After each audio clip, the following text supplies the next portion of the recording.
So we've now moved down to look at the feed wheats, but not all feed wheats are alike, and we've started off in the soft feed sector. This is an area that, from a variety perspective, has been overshadowed in recent years by the hard feeds, which have tended to be higher yielding.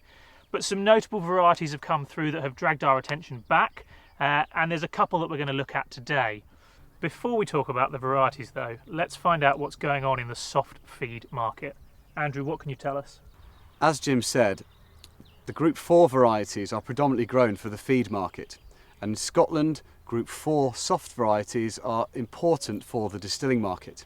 So in parts of central England, Group 4 soft varieties are actually wanted by millers as part of their biscuit milling requirement. Because millers are also using Group 3s though, the premiums for Group 4 softs may be negligible. So really these Group 4 soft varieties first and foremost should be used as high yielding varieties.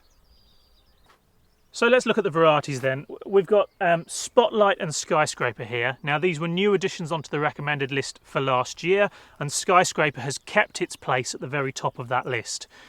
This normally would be a very tall strawed variety, and you can see the impact of this season's conditions is keeping all of the plots here really quite short strawed this year. But ordinarily both Skyscraper and Spotlight would be as tall as their names suggest.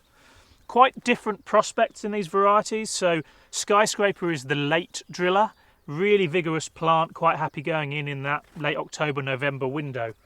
Spotlight is not quite as high yielding and prefers to be planted a little bit earlier in the main drilling window, but this is the one with significantly better grain quality.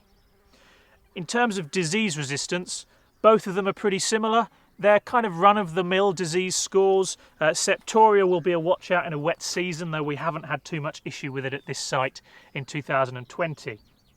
Both of them carry orange wheat blossom midge resistance, which is a feature that you'll consistently see as we go through these high-yielding feed wheats. So these were two of the attention grabbers from last year. Let's go and have a look at one of the really exciting new varieties for 2020 in this soft feed sector.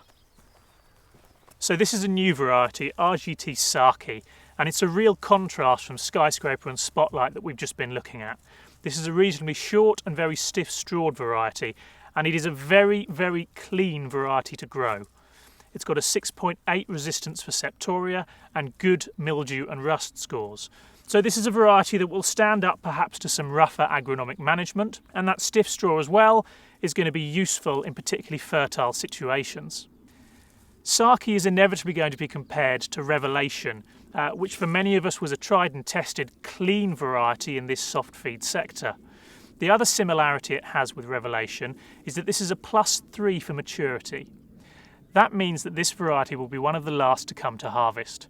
Potentially a cause for concern in Scotland and northern England where an earlier harvest is preferred, but you could counteract that by drilling Saki early. Because of that stiff straw, good Septoria resistance and a fairly slow growth habit when drilled in September, Saki would fit well in that early September drilling window.